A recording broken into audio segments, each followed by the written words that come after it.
The winter of 1959 brought a bitter cold to San Francisco Bay, and nowhere did that chill cut deeper than inside the concrete walls of Alcatraz Federal Penitentiary. On an island surrounded by freezing water and impossible currents, America kept its most dangerous men in cages of steel and stone. Bank robbers, killers, men who had proven themselves too violent, too cunning, or too defiant for any other prison in the country. And among them, sitting quietly in a cell on C Block, was Ellsworth Raymond Johnson, a name that had once commanded fear and respect across every street corner in Harlem.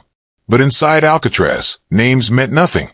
Reputations earned on the outside dissolved the moment those iron gates closed behind you. Here, you were just a number, a body in a jumpsuit, another forgotten soul waiting out your years in isolation and silence. Bumpy Johnson understood this. At 54 years old, his body carried the weight of decades spent in the underworld. His face was lined with scars, some visible, others buried deep beneath the surface. His hair had begun to gray at the temples, and his movements had slowed, no longer possessing the quick reflexes of his younger years. But his eyes, those dark, watchful eyes, still held something that unnerved even the hardest men. They were eyes that had seen too much, done too much, survived too much. Eyes that calculated every angle, every risk, every opportunity. Johnson had been sent to Alcatraz not because of what he had done, but because of who he was. The federal government wanted him buried, isolated from his empire, cut off from the streets that had made him a legend. They wanted him forgotten. And for a while, it seemed like they had succeeded. Johnson kept to himself, spoke rarely, and moved through the prison like a ghost. He ate his meals alone, worked his assignments without complaint, and avoided the politics and violence that infected every corner of the cell block. To the guards, he was model inmate 1117. To the other prisoners, he was just another old man doing his time. But not everyone saw him that way. There was a man on C Block, a massive figure who went by the name Harlem Pike. Pike was everything Johnson was not. He stood 6'4", weighed close to 250 pounds, and carried himself with the arrogance of someone who had never lost a fight. His arms were thick as tree trunks, his hands scarred and calloused from years of breaking bones and smashing faces. Pike was a white supremacist, a man who wore his hatred openly and violently. He had been sent to Alcatraz after killing 2 men in a federal prison in Georgia, one of them a guard who had tried to stop him from beating a black inmate nearly to death. Pike didn't hide what he was. He wore it like armor, using fear and brutality to carve out his own territory inside the prison. And for reasons only Pike understood, he decided that Bumpy Johnson would be his next target. It started small, as these things always do. A shove in the chow line, a muttered slur as Johnson passed by in the yard. Pike would stand too close, invade Johnson's space, daring him to react. But Johnson never did. He would simply step aside, his face empty of emotion, his body language calm and unbothered. To the guards watching from the catwalks, it looked like an old man wisely avoiding trouble. To the other inmates, it looked like weakness. And to Harlem Pike, it looked like an invitation. Within days, Pike escalated.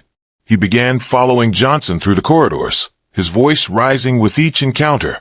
He called him every slur in the book, each word dripping with venom and contempt. He mocked Johnson's age, his silence, his refusal to fight back. He told him that Harlem legends didn't mean a damn thing inside these walls. That here, Pike was the only law that mattered. And still, Johnson said nothing. He would meet Pike's gaze for just a moment, a flicker of something unreadable passing through his eyes, and then he would turn and walk away. The other black inmates watched this unfold with growing unease. Some of them knew who Bumpy Johnson was, had heard the stories about the man who once ran Harlem's numbers racket, who had gone toe-to-toe with the Italian mafia and lived to tell about it. They couldn't understand why he was letting Pike humiliate him. A few approached Johnson in quiet moments, offering to stand with him, to put Pike in his place together. But Johnson waved them off with a slight shake of his head and a quiet word. Not yet, he would say. Not yet. By the 3rd day, Pike's harassment had become a spectacle. He would corner Johnson in the library, the shower room, the rec yard, always with an audience, always loud enough for everyone to hear. He shoved Johnson into walls, knocked trays from his hands, spat at his feet. And every single time, Johnson absorbed it without a word, without a flinch, without any sign that it affected him at all. To Pike, this was confirmation. The old man was broken, scared, defeated, and Pike loved it. He fed off it. The power, the dominance, the way other inmates watched and stayed silent. It made him feel untouchable. But Pike didn't understand what he was really seeing. He didn't know that Bumpy Johnson had spent 30 years surviving in a world where hesitation meant death, where every move had to be calculated, where patience wasn't weakness but the sharpest weapon of all. Pike thought Johnson's silence was surrender. In reality, it was study. Every insult, every shove, every moment of harassment was data. Johnson was learning Pike's patterns, his rhythms, his blind spots. He was watching how the guards responded, noting their rotations, identifying the gaps in their surveillance. He was observing the other inmates, gauging who would look away and who might intervene. And most importantly, he was letting Pike grow comfortable, confident, careless. On the 5th day, something shifted. Pike's attention turned toward a young black inmate named Marcus Reeves, a 23-year-old kid from Detroit doing 5 years for armed robbery. Reeves was small, nervous, the kind of inmate who kept his head down and tried to disappear into the background. But Pike saw him talking to Johnson in the yard, just a brief conversation, nothing significant. And that was enough. Pike decided that Reeves would be his message, his way of showing Johnson and everyone else that defiance, even indirect defiance, came with a price. It happened during afternoon rec time. Pike cornered Reeves near the weight pile, his massive frame blocking any escape. He grabbed the kid by the collar, lifting him off his feet, and began the same routine he had perfected with Johnson. The slurs came first, then the threats, then the violence. He slammed Reeves against the chain-link fence once, twice, the metal rattling with each impact. Other inmates backed away, unwilling to get involved. The guards in the towers had their attention elsewhere, either by coincidence or by design. Pike was in his element, drunk on power, his laughter echoing across the yard. And that's when Bumpy Johnson made his decision. He had been standing near the basketball court, watching the scene unfold with those same calm, calculating eyes. For a full minute, he didn't move. He simply observed, his mind running through scenarios, angles, consequences. Then, slowly, deliberately, he began to walk toward Pike and Reeves. His pace was unhurried, his hands loose at his sides, his face betraying nothing. He looked like a man taking a casual stroll, not someone walking into violence. Pike didn't notice him at first. He was too focused on Reeves, too absorbed in his own performance. But the other inmates noticed. They saw Johnson approaching, and a strange silence began to ripple through the yard. Conversation stopped. Movement slowed. Even the guards sensed something shifting, their hands instinctively moving toward their batons. Johnson stopped about 10 feet away from Pike, just outside his peripheral vision. And then, in a voice so quiet it barely carried over the wind, he spoke. Let him go. 3 words. No anger. No threat. Just a simple statement delivered with absolute certainty. Pike froze. He turned his head slowly, his eyes narrowing as he registered Johnson standing there. For a moment, confusion flickered across his face. Then it twisted into something ugly, something eager. He released Reeves, letting the kid crumple to the ground, and turned his full attention to Johnson. This was what he had been waiting for. The moment the old man finally stood up. The moment Pike could finally break him completely. Harlan Pike stood there in the middle of the yard, his chest heaving with anticipation, a predator finally seeing his prey step out from the shadows. The other inmates had formed a loose circle around them, some watching with morbid curiosity, others with genuine fear for what was about to happen. Everyone knew that when violence erupted in Alcatraz, it rarely ended cleanly. Men died here. Men were maimed. And the guards, those distant figures in their towers with rifles and indifference, would only intervene when it was already too late. Pike cracked his knuckles, each pop echoing like a small gunshot in the tense silence. His grin was wide and vicious, showing teeth stained yellow from years of tobacco and neglect. He took a step toward Johnson, then another, closing the distance with deliberate slowness, savoring every second. This was his moment. This was what he lived for. The chance to humiliate Bumpy Johnson in front of everyone. To prove once and for all that reputation meant nothing against raw strength and the willingness to use it without mercy. You finally grew a spine, old man. Pike's voice boomed across the yard, loud enough for everyone to hear. Took you long enough. I was starting to think you'd just keep taking it like the coward you are. Johnson didn't respond.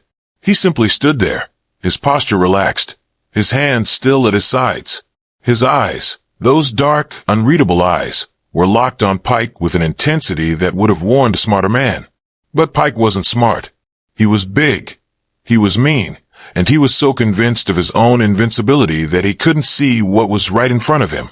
What's the matter? Keg out your tongue. Pike continued, his voice dripping with mockery. Or maybe you're finally realizing you made a mistake. Maybe you're thinking about all the ways I'm gonna hurt you. Because I am gonna hurt you, Johnson. I'm gonna make you wish you'd stayed quiet. Behind Pike, Marcus Reeves had crawled away from the fence, clutching his ribs and gasping for breath. A few of the other black inmates moved to help him, pulling him back toward the edges of the crowd, away from what was about to happen. The tension in the yard was thick enough to choke on. Even the wind seemed to have stopped, as if nature itself was holding its breath. Johnson finally spoke, his voice still quiet, still calm, but carrying a weight that cut through Pike's bluster like a blade. You talk too much. Pike's grin faltered for just a split second, a flicker of uncertainty crossing his face. Then it returned, harder and uglier than before. Yeah, well, let me show you what happens when. He never finished the sentence. Pike lunged forward, his right fist already cocked back, his entire body weight committed to a haymaker punch designed to shatter Johnson's jaw and end the fight before it even started. It was the kind of punch that had worked for Pike his entire life, the kind that relied on size, speed, and overwhelming force. But Bumpy Johnson wasn't there anymore. Johnson moved with a speed that defied his age, his body shifting to the left just enough for Pike's fist to whistle past his ear, missing by inches. And in that moment, that single fraction of a second when Pike was off balance and overextended, Johnson struck. His right hand shot forward, not in a wild punch, but in a precise, brutal thrust.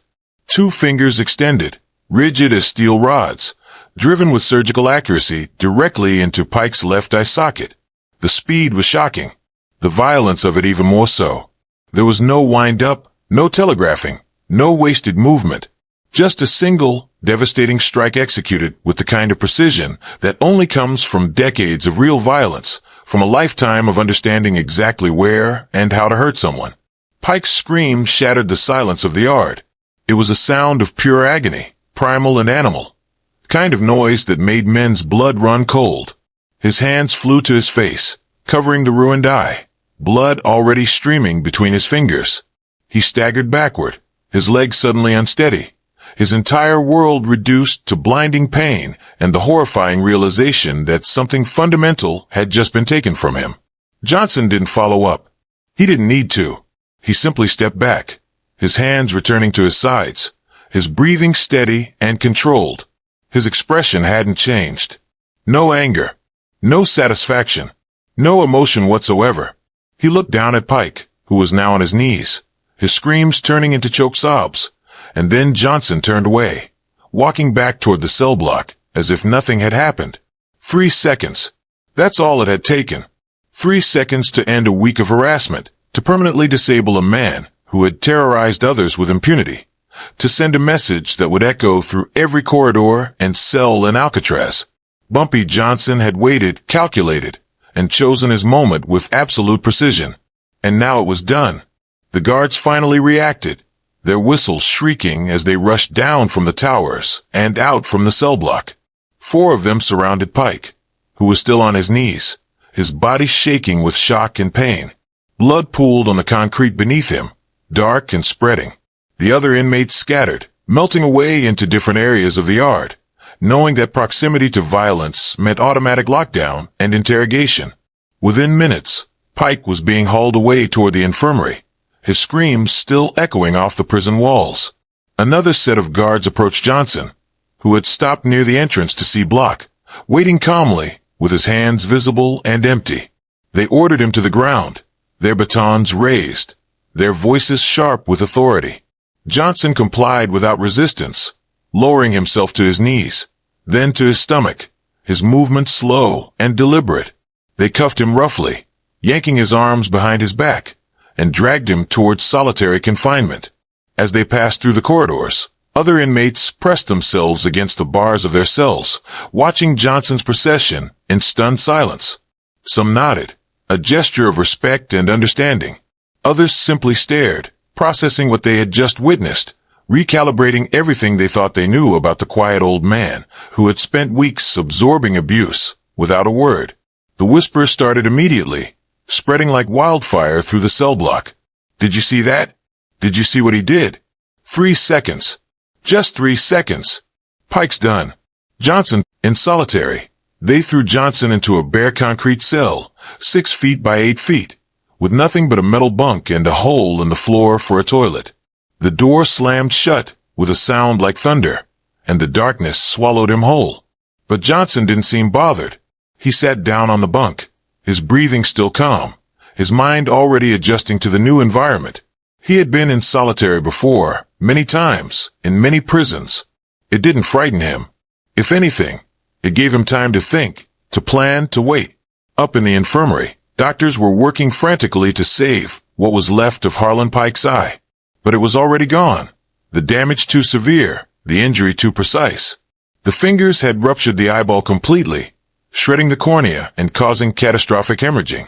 Within hours, they would have no choice but to remove it entirely. Pike would leave that operating table with an empty socket, his face forever marked by his encounter with Bumpy Johnson. And the pain, the constant phantom pain of a missing eye, would remind him every single day for the rest of his life that he had underestimated the wrong man.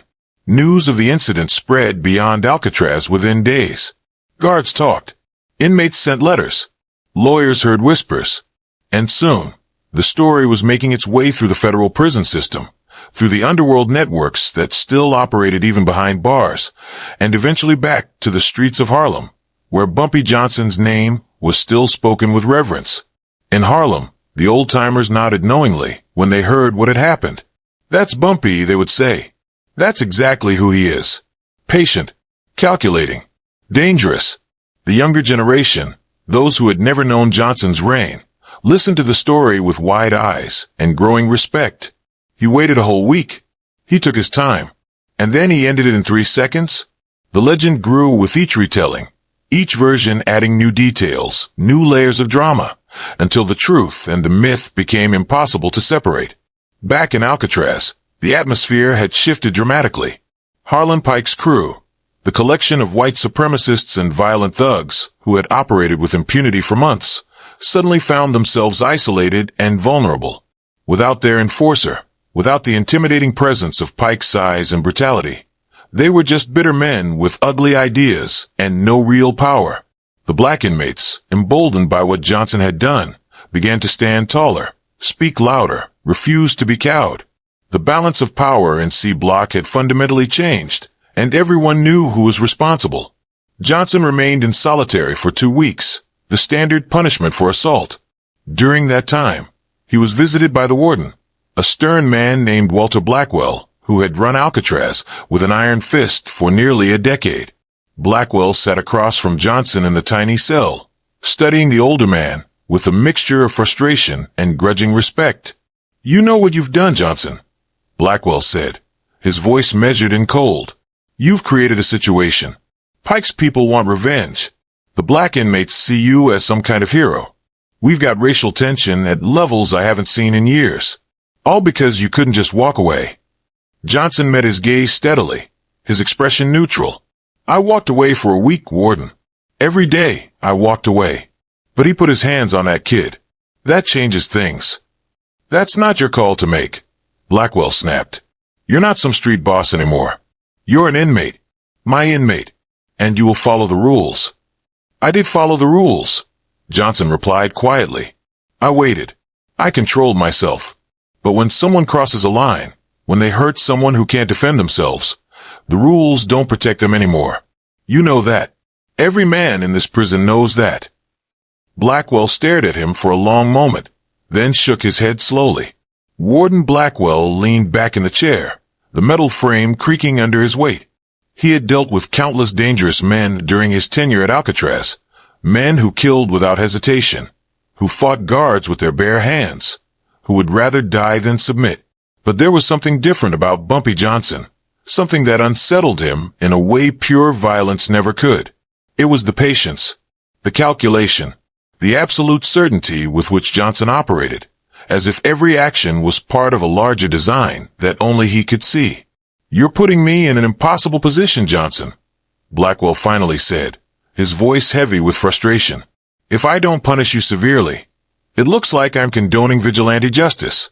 If I come down too hard, the black inmates will see it as me protecting a racist who got what he deserved. Either way, I lose control." Johnson said nothing, simply holding the warden's gaze with those unreadable eyes. The silence stretched between them, thick and uncomfortable. Finally, Blackwell stood up, signaling to the guard outside the cell. "You'll do your 2 weeks in solitary. After that, you're back in general population, but I'm watching you, Johnson. One more incident, one more display like what happened in that yard, and you'll spend the rest of your sentence in this hole. Do you understand me?" "Yes, Warden," Johnson replied, his voice respectful but empty of any real deference. Blackwell paused at the cell door, his hand on the bars. Without turning around, he spoke again, quieter this time, almost to himself. "Pike had it coming. Everyone knows that. But you didn't just hurt him, Johnson. You made a statement, and statements have consequences." Then he was gone, the sound of his footsteps fading down the corridor, leaving Johnson alone in the darkness once more. The remaining days in solitary passed slowly, each hour marked only by the delivery of meals through the slot in the door and the distant sounds of the prison beyond the walls. But Johnson didn't fight it. He had learned long ago how to exist in isolation, how to keep his mind sharp and his emotions controlled even when deprived of all stimulation.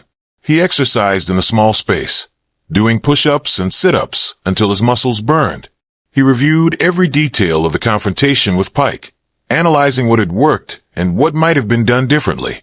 And he thought about the future, about the time he still had to serve, about the delicate balance of survival in a place designed to break men's spirits. When they finally released him back into general population, the atmosphere in C Block was electric. News of Johnson's return had spread hours before it actually happened, and inmates positioned themselves strategically throughout the common areas, wanting to see how things would unfold. The guards were on high alert, their numbers doubled, their attention focused on any sign of retaliation from Pike's associates. But when Johnson walked out onto the tier, hands cuffed in front of him until he reached his cell, there was no violence. Instead, there was something far more powerful, respect. The black inmates nodded as he passed, some offering quiet words of acknowledgement. The white inmates who had no affiliation with Pike's group simply watched, their expressions neutral, but their body language telling a different story. They kept their distance, gave Johnson space, recognized that something fundamental had shifted in the prison hierarchy. Even Pike's crew, those angry men who had sworn vengeance while their leader was being operated on in the infirmary, seemed to reconsider their position when they saw Johnson walking calmly back to his cell. Whatever bravado they had mustered in his absence evaporated when confronted with the reality of the man himself. He didn't look threatening. He didn't posture or stare them down. He simply existed, moving through the space with the quiet confidence of someone who had nothing left to prove. Harlan Pike returned to C Block 3 days after Johnson. He emerged from the infirmary with a white bandage covering the left side of his face, a permanent reminder of his encounter in the yard. The eye was gone, surgically removed, leaving behind a hollow socket that would eventually be fitted with a prosthetic if Pike chose to accept one. But even more damaged than his face was his presence. The swagger was gone. The loud voice and intimidating posture had been replaced by something cautious, almost fearful. The first time Pike and Johnson crossed paths in the corridor, the entire cell block went silent. Inmates stopped mid-conversation. Guards tensed, hands moving to their weapons. Everyone expected something to happen, some final confrontation or act of revenge. But Pike simply lowered his head and stepped aside, pressing himself against the wall to let Johnson pass. He didn't speak, didn't make eye contact, just waited until Johnson had moved on before continuing to his own cell. That moment, more than the incident in the yard itself, cemented Johnson's status in Alcatraz. Word of Pike's submission spread through the prison within hours, carried on whispered conversations and meaningful glances. The bully who had terrorized others with impunity, who had used his size and violence to rule through fear, had been reduced to a broken man who couldn't even look his victim in the eye. And the quiet old man from Harlem, the one everyone had dismissed as too old and too tired to matter, had become something approaching legend. Marcus Reeves, the young inmate Pike had been beating when Johnson intervened, sought Johnson out in the rec yard a week later. He approached cautiously, aware that Johnson preferred solitude and might not welcome the company. But he needed to say something, needed to express the gratitude that had been eating at him since that day. "Mr. Johnson," Reeves said quietly, stopping a respectful distance away, "I just wanted to thank you for what you did. He would have killed me if you hadn't stepped in." Johnson was sitting on a bench near the basketball court, watching a game with mild interest. He glanced up at Reeves, studying the young man for a moment before gesturing for him to sit. Reeves did, careful to maintain some distance, respectful of Johnson's space. "You don't owe me anything," Johnson said finally, his voice low enough that it wouldn't carry beyond the two of them. "What happened in that yard wasn't about you. It was about a line that needed to be drawn." "Still," Reeves insisted, "I owe you my life. If there's ever anything I can do." Johnson held up a hand, cutting him off gently. "Listen to me carefully, son.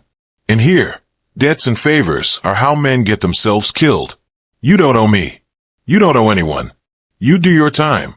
You keep your head down, and you get out of this place and never come back. That's what you do for me." Reeves nodded slowly, understanding the wisdom in Johnson's words even if part of him still felt the need to repay the debt. They sat in silence for a few minutes, watching the basketball game. Two men from completely different generations and circumstances finding a moment of peace in one of America's most brutal prisons. Finally, Reeves spoke again, his voice hesitant. "Can I ask you something? Everyone's been talking about it, but nobody seems to know the real answer. Why did you wait so long? You could have dealt with Pike the first day he started his harassment. Why take it for a whole week?" Johnson was quiet for a long moment, his eyes still on the game, watching the players move back and forth across the court. When he finally answered, his voice carried the weight of decades of experience, of hard lessons learned in the streets and prisons and back alleys of a violent life. "Because violence without purpose is just chaos," Johnson said. "Any fool can throw a punch. Any thug can start a fight. But real power, real control, that comes from choosing your moment. From understanding that the only fight worth having is the one you're absolutely certain you can win." Pike thought my patience was weakness. He thought I was scared, that I was broken, and that made him careless, predictable. By the time I moved, he had given me everything I needed to end it quickly and completely. He turned to look at Reeves directly, his dark eyes intense and focused. "Out on the streets, I saw a lot of young men die because they couldn't control themselves. Someone would disrespect them, and they'd react immediately, without thinking, without planning. And they'd end up dead or in prison because their pride mattered more than their survival. I learned early that the man who stays calm, who watches and waits, who lets his enemy reveal all his weaknesses before making a move, that's the man who survives." Reeves absorbed this, nodding slowly. It was a lesson that went against every instinct, every cultural message about standing up for yourself and never backing down. But here in Alcatraz, in a place where survival was measured in days and weeks rather than years, Johnson's philosophy made perfect sense. "Thank you, Mr. Johnson," Reeves said again, and this time Johnson simply nodded in acknowledgement. The months that followed were remarkably quiet in C Block. The racial tensions that had been building for years seemed to ease, not disappear entirely, but settle into something more manageable. Pike's crew gradually disbanded. Its members either transferred to other facilities or absorbed into less aggressive social groups. Pike himself became a ghost, spending most of his time in his cell, rarely venturing into the common areas, his spirit apparently broken along with his face. Johnson returned to his routine of quiet observation and minimal engagement. He worked his assignments, ate his meals, and spent his recreation time reading or watching the other inmates from a distance. To outsiders, it might have seemed like nothing had changed, like he was still just another old man doing his time. But everyone in Alcatraz knew better. They knew that Bumpy Johnson was the most dangerous man in the prison precisely because he didn't need to prove it anymore. The incident with Pike had established a boundary that no one dared to cross. The legend of what happened in that yard on that cold winter day in 1959 spread far beyond the walls of Alcatraz, carried out into the world through letters, through lawyers, through guards who talked to their families, through the underground networks that connected prisons across the country. In federal penitentiaries from Atlanta to Leavenworth, from Marion to Lompoc, inmates heard the story of Bumpy Johnson and Harlan Pike. And in each retelling, the details were embellished, the drama heightened, until it became something more than just one violent encounter. It became a parable, a teaching moment, a reminder that true power doesn't announce itself with noise and bluster, but with patience, precision, and the willingness to act when the moment is absolutely right. In Harlem, where Johnson's name still carried weight, despite his years of incarceration, the old-timers gathered in barbershops and corner bars to discuss what had happened. They weren't surprised. This was exactly who Bumpy had always been, they said. Not the loudest man in the room. Not the biggest. Not the one who started fights. But always the one who finished them. They remembered stories from the 1930s and 40s, when Johnson was building his empire in the numbers racket. How he would endure months of pressure from rivals before moving with surgical precision to eliminate threats. How he had survived assassination attempts, police raids, and gang wars not through reckless aggression, but through careful planning and strategic patience. The younger generation, those who had only heard whispers of Bumpy Johnson's legacy, suddenly found themselves deeply interested in learning more. Who was this man who had commanded such respect?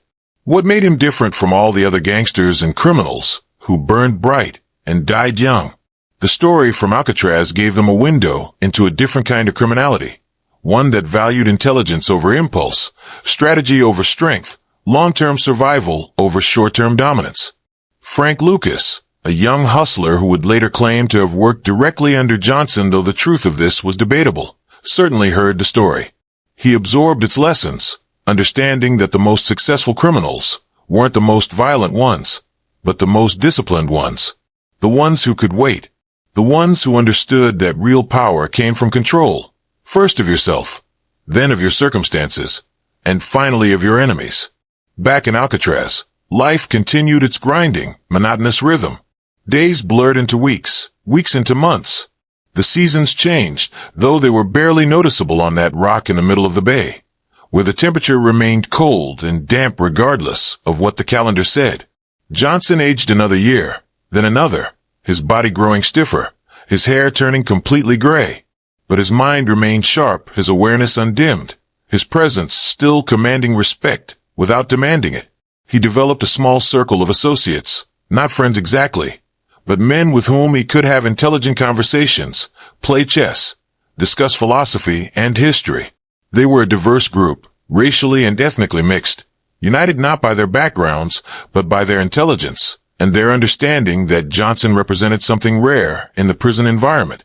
Genuine wisdom earned through decades of survival in the most dangerous places America had to offer. One of these associates was a man named Vincent Moretti, a former enforcer for a New York crime family who was doing 20 years for racketeering and murder. Moretti was younger than Johnson by about 15 years, but old enough to have lived through the same era, to have operated in the same circles, though on opposite sides of the racial divide that typically separated the black and Italian criminal organizations. They sat together one afternoon in the library, a small room lined with outdated books and scratched wooden tables, playing chess, while a handful of other inmates read or pretended to read nearby. Moretti moved his bishop, putting Johnson's king in check, and leaned back with a satisfied smile. "You're getting slow, Bumpy," Moretti said, his Brooklyn accent thick and unmistakable. "Time was, you wouldn't have let me set up that attack." Johnson studied the board for a moment, then moved his king to safety, simultaneously opening a line for his rook. I'm not slow, Vincent. I'm patient. There's a difference. Moretti laughed, a genuine sound of amusement and respect. Yeah, I guess there is. You proved that with Pike, didn't you? Whole prison saw what patience looks like when it finally runs out. Johnson didn't respond immediately. His attention focused on the game. Several moves passed in silence before he spoke again, his voice thoughtful. Pike made the same mistake a lot of men make. He confused stillness with weakness. He thought because I didn't react immediately, I couldn't react at all. It's a common error, especially among men who rely on physical intimidation. They can't imagine a different kind of strength. The guys in my family, Moretti said, moving his knight. They respected you, you know. Even though we were competing for the same territory sometimes, they always said Bumpy Johnson was someone you didn't mess with unless you were absolutely sure you could finish it. Because if you came at him and missed, he'd wait until you forgot about it, until you thought you were safe, and then he'd end you. Your family was smart, Johnson replied, capturing Moretti's knight with his rook. The problem with most criminals is they think short-term. They want immediate gratification, immediate revenge, immediate profit. But the ones who last, the ones who build something that survives, they think in years, not days. The game continued, two aging criminals in a federal prison, playing chess and discussing the philosophy of survival. Their conversation a strange blend of brutality and wisdom. Eventually, Moretti resigned, his king trapped in a position he hadn't seen developing until it was too late. You set that up 12 moves ago, Moretti said, shaking his head in admiration. I didn't see it coming at all. Johnson began resetting the pieces for another game. That's the whole lesson, Vincent. The move you see isn't the one that beats you.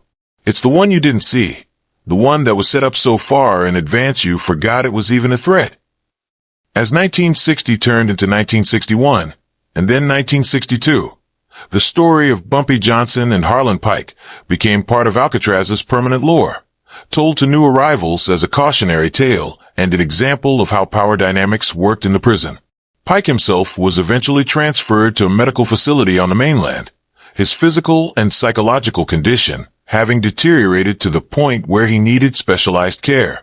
He left Alcatraz a broken man, his reputation destroyed, his spirit crushed, a living reminder of what happened when you underestimated the wrong person. Johnson, meanwhile, continued doing his time with the same quiet dignity he had always shown. He was eventually moved to a different facility as Alcatraz began its slow decline toward closure, and then to another, and finally, after years of incarceration, he was released back into the world. He returned to Harlem in the mid-1960s, an old man by then, his body worn down by prison and age, but his mind still sharp and his reputation, if anything, enhanced by what had happened on that cold day in Alcatraz's yard. The Harlem he returned to was different from the one he had left. The civil rights movement was transforming American society, challenging the old racial hierarchies that had defined life in places like Alcatraz. The criminal landscape was changing too, with new drugs and new players creating opportunities and dangers that hadn't existed before. But through it all, Bumpy Johnson remained a respected figure, a connection to an earlier era, a man who represented a particular kind of criminal excellence that was rapidly disappearing from American streets. He lived another few years after his release, working mostly behind the scenes, advising younger criminals, helping to mediate disputes, and generally serving as an elder statesman of Harlem's underworld. When he died in 1968, his funeral was attended by hundreds of people from all walks of life, criminals and legitimate businessmen, politicians and street hustlers, all coming together to pay their respects to a man who had become something approaching a legend. And when they told stories about him at that funeral and in the years that followed, they always came back to Alcatraz, to that winter day in 1959, to the week of patient suffering followed by 3 seconds of surgical violence. They told it as a lesson about strategy and self-control, about the difference between reacting and responding, about why the quietest man in the room is often the most dangerous. They told it because it captured something essential about who Bumpy Johnson was, not just as a criminal, but as a human being who understood that true power doesn't need to announce itself, doesn't need to prove itself constantly, but simply waits for the right moment and then acts with absolute certainty. In prisons across America, in the decades after Johnson's death, inmates still told the story. The details changed slightly with each retelling, the specific circumstances sometimes altered or embellished, but the core message remained the same. Patience is power, precision beats strength, and the man who can control himself can control any situation. For young men entering the prison system, often full of anger and pride, and the need to establish themselves through immediate violence, the story of Bumpy Johnson and Harlem Pike served as a different model, a different way of thinking about survival and respect. It's a lesson that extends far beyond prison walls, far beyond the specific world of crime and violence that Johnson inhabited. In boardrooms and political arenas, in personal relationships and professional conflicts, the principle holds true. The person who can remain calm under pressure, who can absorb short-term discomfort in service of long-term goals, who can choose their moments rather than being ruled by their emotions, that person holds a tremendous advantage over those who react impulsively to every provocation. This is why the story endures, why it continues to be told more than 60 years after it happened. It's not just about one violent incident in a prison yard. It's about the fundamental nature of power, strategy, and human psychology. It's about understanding that strength comes in many forms, and the most effective form is often the least obvious. It's about the wisdom that comes from experience, from surviving decades in environments where a single mistake can be fatal, where reading people and situations correctly means the difference between life and death. Harlem Pike learned this lesson in the most brutal way possible, losing an eye and his dignity in 3 seconds that undid years of building fear through violence. The other inmates of Alcatraz learned it by watching, by understanding that the hierarchy they thought they knew could be overturned in an instant by someone who understood power more deeply than they did. And everyone who has heard the story since has had the opportunity to learn it without paying the terrible price that Pike paid. In the end, that's Bumpy Johnson's real legacy. Not the crimes he committed or the empire he built, but the example he set of how to navigate a world of violence and chaos with intelligence, patience, and strategic precision. He proved that you don't have to be the biggest or the loudest or the most aggressive to command respect and survive in the most dangerous environments. You just have to be smart enough to wait for your moment, disciplined enough to control yourself when others can't, and decisive enough to act with absolute commitment when that perfect moment finally arrives. The 3 seconds in Alcatraz's yard weren't just about one man hurting another. They were about years of accumulated wisdom being applied at exactly the right moment in exactly the right way. They were about the difference between power that broadcasts itself constantly and power that remains hidden until it's needed. They were about the fundamental truth that in any confrontation, whether physical, psychological, or strategic, the winner is usually the person who understood the game more deeply, who planned more carefully, and who had the discipline to execute their plan with perfect timing. That's the story of Bumpy Johnson and Harlem Pike. That's the legend that was born in 1959 on a cold island in San Francisco Bay. And that's why, more than 6 decades later, people still tell it, still learn from it, still recognize its fundamental truth about the nature of power, patience, and the devastating effectiveness of choosing your moment with absolute precision.